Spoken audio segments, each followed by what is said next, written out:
बंद करा, अरे बंद करा, बंद करा. लाठीचार्ज करणाऱ्या सरकारचा, लाठीचार्ज करणाऱ्या सरकारचा.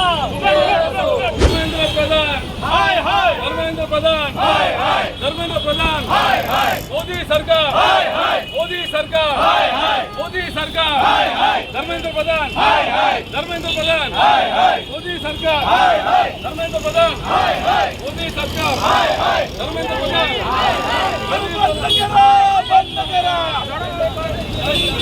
बंद करा, बंद करा, अरे बंद करा, बंद करा,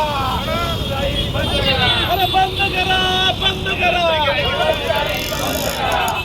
मुर्दाबाद, मुर्दाबाद, मोदी सरकार मुर्दाबाद, मुर्दाबाद, मुर्दाबाद, मोदी सरकार मुर्दाबाद, मुर्दाबाद, मुर्दाबाद, मोदी सरकार मुर्दाबाद, मुर्दाबाद, मुर्दाबाद, मोदी सरकार मुर्दाबाद. लाठीचार्ज करणाऱ्या सरकारचा, लाठीचार्ज करणाऱ्या सरकारचा. पाहिजे, पाहिजे, राजीनामा, राजीनामा, राजीनामा, विद्यार्थ्यांवरती लाठीचार्ज. महाराष्ट्र मोदी सरकार करता है, पुलिस को आगे करता है.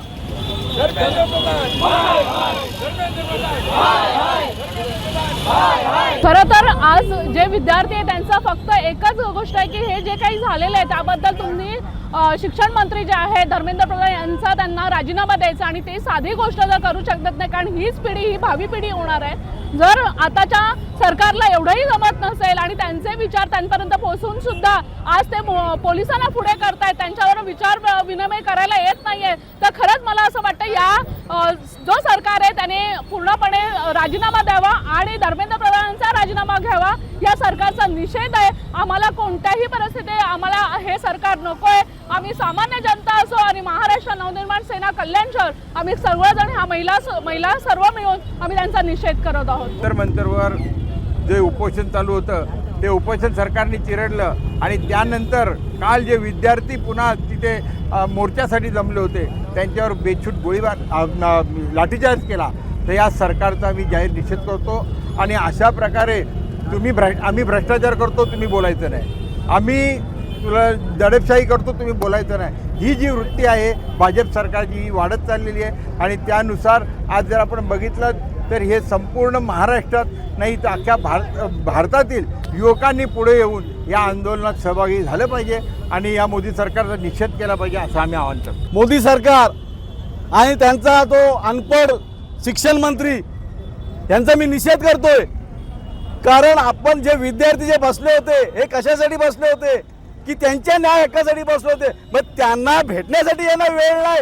मागच्या वेळेला 2024ला नीटची एक्झाम लीक झाली, त्याच्यामध्ये जवळजवळ 91 विद्यार्थी 1 नंबरला आले होते. म्हणजे 720 गुणांची जी परीक्षा असते त्याच्यानंतर ती परीक्षा रद्द केली, मग पुन्हा घेतली. मग ते पुन्हा घेतल्यानंतर फक्त 14 ते 15 म्हणजे 14,000 लोकांपैकी 14 ते 15 विद्यार्थी पास झालेले. मग यांनी शिक्षणाचा खेळखंडोबा केलेला आहे.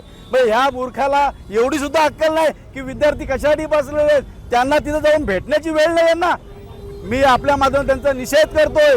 कारण ज्या वेळेला आपल्याला इंग्रजांपासून आपल्याला आझादी मिळवायची होती त्यावेळेला आपल्याला गोळीबार झालं, गोळ्या खायला लागल्या आणि आता आपल्याला शिक्षणासाठी लाठ्या काठ्या खाव्या लागतात. कारण आपण पाहिलेले, आम्ही तुमच्या माध्यमातून पाहिलेले की जे विद्यार्थी बसलेले होते तिथं त्यांच्या डोके फोडले, हातापायावर पट्टे आले, वण आलेले आहेत, असा लाठीचार्ज केलेला आहे. मग ते विद्यार्थी आहेत का देशवादी आहेत, देशद्रोही आहेत हे सुद्धा कळायला पाहिजे. म्हणून मी महाराष्ट्र नवनिर्माण सेना आज कल्याण शहरातर्फे या भाजप सरकारचा आणि खास करून त्या धर्मेंद्रचा निषेध करतोय. महाराष्ट्रातील सर्व बातम्यांचे विश्वासार्ह व्यासपीठ, सकाळच्या सर्व सोशल मीडिया प्लॅटफॉर्मला लाईक, फॉलो आणि सबस्क्राईब करा. तसंच सर्व नोटिफिकेशनसाठी बेल आयकॉन प्रेस करायला विसरू नका.